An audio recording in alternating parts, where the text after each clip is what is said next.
नमस्कार दोस्तों। जब हमारे भारत में हॉन्टेड प्लेसेस की बात होती है तो भानगढ़ किले का नाम सबसे पहले आता है।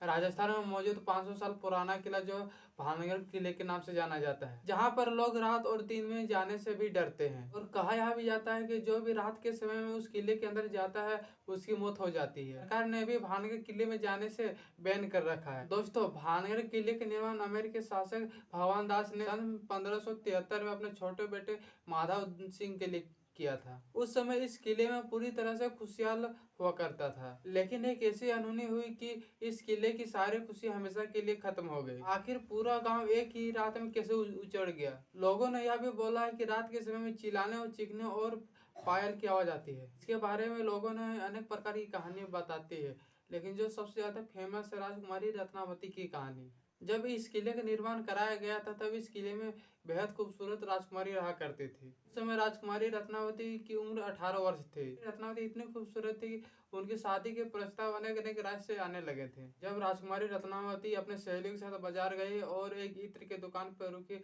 और अपने लिए एक इत्र खरीदने लगे। इतने में ही उस दुकान के कुछ दूरी पर खड़े सिंधिया सेवड़ा नाम एक व्यक्ति की नजर उस राजकुमारी पे पड़ता है। सेवड़ा उसी राज्य का रहने वाला था और सिंधिया सेवड़ा काले जादू में महारत था।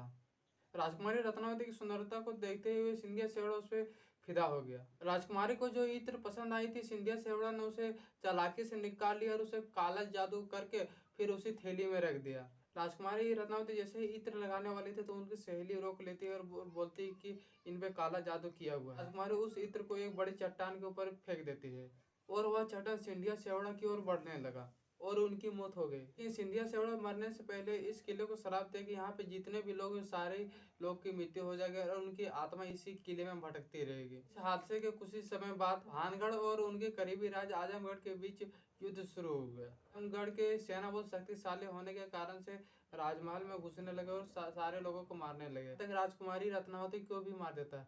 तो ये थी भानगढ़ किले की स्टोरी।